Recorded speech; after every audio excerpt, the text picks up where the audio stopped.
सभी को जय मसीह की। आप सभी का स्वागत है हमारे YouTube चैनल ख्रिस्टवानी चर्च में। आज के अध्ययन का विषय है परमेश्वर के 5 अद्भुत वायदे।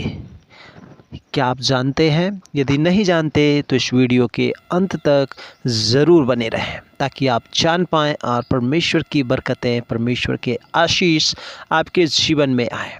बाइबल में परमेश्वर के वादे की विशेषता। बाइबल में जो भी परमेश्वर ने मनुष्य के लिए वादे किए हैं वे सभी परमेश्वर की प्रतिज्ञाएं बिना पूरे हुए नहीं रहते। परमेश्वर ने हमारे लिए महान और बहुमूल्य प्रतिज्ञाएं की हैं। दूसरा पत्रस 1:4। एक प्रकार से वे सभी वायदे और प्रतिज्ञाएं शपथ के साथ मतलब हाँ और आमीन के साथ पूरी होती हैं। प्रत्येक वायदे की कुछ शर्तें हैं, मतलब जैसे यदि हम विश्वास करें या प्रभु में आदि। जब परमेश्वर हमसे अपने वचन के द्वारा कुछ बात करते हैं और उस वचन को हम थाम लेते हैं और प्रार्थना करते हैं तो वह हमारे जीवन में पूरा होकर रहता है। तो आइए बढ़ते हैं आज के अध्ययन में आगे और परमेश्वर के 5 अद्भुत वायदे, परमेश्वर की प्रतिज्ञाएं हिंदी में हम देखेंगे और जानेंगे। परमेश्वर का सर्वप्रथम पहला वादा, परमेश्वर की पहली प्रतिज्ञा है उद्धारकर्ता यीशु मसीह। प्रभु यीशु मसीह के जन्म की भविष्यवाणी हजारों वर्ष पहले पुराने नियम में हो गई थी। परमेश्वर ने इज़राइल में से अपने पुत्र यीशु को भेजने की प्रतिज्ञा की थी। प्रेरितों के काम 13:23 और यहूदी लोग परमेश्वर के उस वायदे अर्थात एक मसीहा का इंतजार भी कर रहे थे।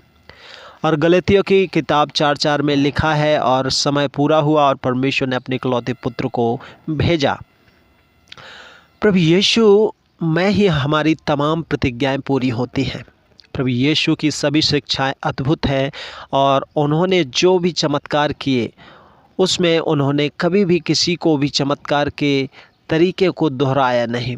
हमेशा अलग तरीके से परमेश्वर ने जो चमत्कार किए हैं वो शांति का राजकुमार और अद्भुत युक्ति करने वाला परमेश्वर है। यशायाह 9:6 के अनुसार वह हमारे लिए जगह तैयार करने स्वर्ग गया है और जल्दी ही फिर से वो आने वाला है।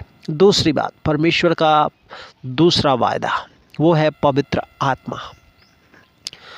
पवित्र आत्मा हमारा सहायक के रूप में दिया गया है जो पवित्र जीवन जीने के लिए हमारी सहायता करता है। यह त्रिएक परमेश्वर का तीसरा व्यक्ति है। यह परमेश्वर का आत्मा है और यीशु मसीह ने कहा, जिसकी प्रतिज्ञा मेरे पिता ने की है, लूका 24:49, जब पवित्र आत्मा तुम पर आएगा तो तुम सामर्थ पाओगे और जगत के छोर तक मेरे गवाह ठहरोगे। प्रेरितों के काम 1:8 में। पवित्र आत्मा के अद्भुत कार्य है मेरे प्रिय भाई और बहनों, जो प्रभु यीशु मसीह पर विश्वास करने वाले लोगों पर प्रकट होते हैं। जैसे यीशु ने कहा, जब पवित्र आत्मा आएगा तो तुम्हें मेरी बातों में से लेकर तुम्हें वो सिखाएगा। वह सामर्थ्य देता है, स्वतंत्रता लाता है, 2 कुरिन्थी 3:17, और हमारे जीवन को बदल देता है। 2 कुरिन्थी 3:18 परमेश्वर ने कहा है, यदि तुम बुरे होकर अपने बच्चों को भली और अच्छी वस्तुएं देना जानते हो तो क्या तुम्हारा स्वर्गीय पिता परमेश्वर से पवित्र आत्मा मांगेगा तो क्या वो देगा नहीं। लूका 11 और उसका 13 तीसरा प्रॉमिस, परमेश्वर का वायदा, वो है अनंत जीवन। परमेश्वर ने हर एक मनुष्य के लिए अनंत जीवन देने का वादा किया है। उसने अपने पवित्र शास्त्र में कहा, परमेश्वर ने जगत से ऐसा प्रेम रखा कि उसने अपना इकलौता पुत्र दे दिया ताकि जो कोई उस पर विश्वास करे वह नाश ना हो परंतु अनंत जीवन पाए। अनंत जीवन पाने की शर्त है प्रभु यीशु मसीह पर विश्वास करना और परमेश्वर के साथ में चलना। अनंत जीवन क्या है? एक प्रश्न है।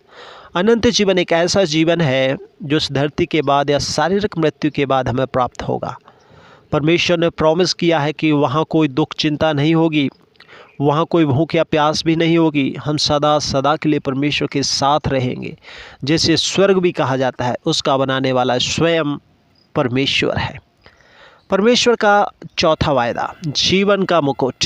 परमेश्वर ने कहा है, तो जीवन का वह मुकुट पाएगा जिसकी प्रतिज्ञा प्रभु ने अपने प्रेम करने वालों से की है। याकूब 1:12 बाइबल बताती है, हमें जीवन का मुकुट तभी मिलेगा जब हम जब हम अंत तक विश्वास रखेंगे, क्योंकि ऐसा ही होगा कि अंत के दिनों में अनेक भरमाने वाले या भ्रमित करने वाले या भरमाने वाले झूठे भविष्यवक्ता उठ खड़े होंगे। वे शिक्षक बनेंगे और लोगों को भरमा देंगे।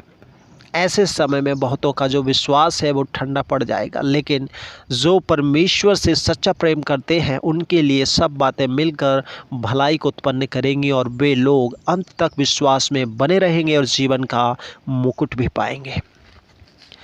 चौथा परमेश्वर का वादा, वो है बहुतायत का जीवन। परमेश्वर केवल आत्मिक आशीषें ही नहीं वरन भौतिक आशीष भी प्रदान करता है, बल्कि यूँ कहे हमारी समस्त भौतिक आशीषें आत्मिक आशीषों के कारण ही आती हैं। प्रभु यीशु मसीह ने कहा, चोर जो है या हम शैतान बोल सकते हैं, किसी और काम के लिए नहीं बल्कि चोरी करने, घात करने और नष्ट करने को आता है। लेकिन इसलिए वो कहता है कि लेकिन मैं इसलिए आया था कि तुम जीवन पाओ और थोड़ा बहुत नहीं बल्कि बहुतायत का जीवन पाओ। यूहन्ना 10:10। परमेश्वर हमें कभी दुख में या घिसटते हुए जीवन को देखकर खुश नहीं होता, वरन परमेश्वर हमें हर प्रकार की आशीषें बहुतायत से देना चाहता है। मेरे प्रिय भाई और बहनों, आशीषित जीवन हम जी सकें, वो इसलिए स्वर्ग छोड़कर इस दुनिया में आया था। उसने कहा, जैसा तू आत्मिक उन्नति कर रहा वैसे ही सब बातों में उन्नति कर। यूहन्ना 3:1। मेरे प्रिय भाई और बहनों, निष्कर्ष इस अध्ययन से हमें यही शिक्षा सीखने को मिलता है कि हमने देखा परमेश्वर के वादे जो परमेश्वर के साथ ही हमारे जीवन में पूरे होते हैं, ये धीरज के साथ प्रभु में चलते हुए उसकी आज्ञाओं का पालन करने से प्राप्त होते हैं। हमारी तमाम भौतिक आशीषें और परमेश्वर के वादे का सीधा संबंध हमारी आत्मिक आशीषों में निहित होता है। यदि हम आत्मिक रूप से बढ़ेंगे तो भौतिक रूप से भी हम आशीष को पाएंगे।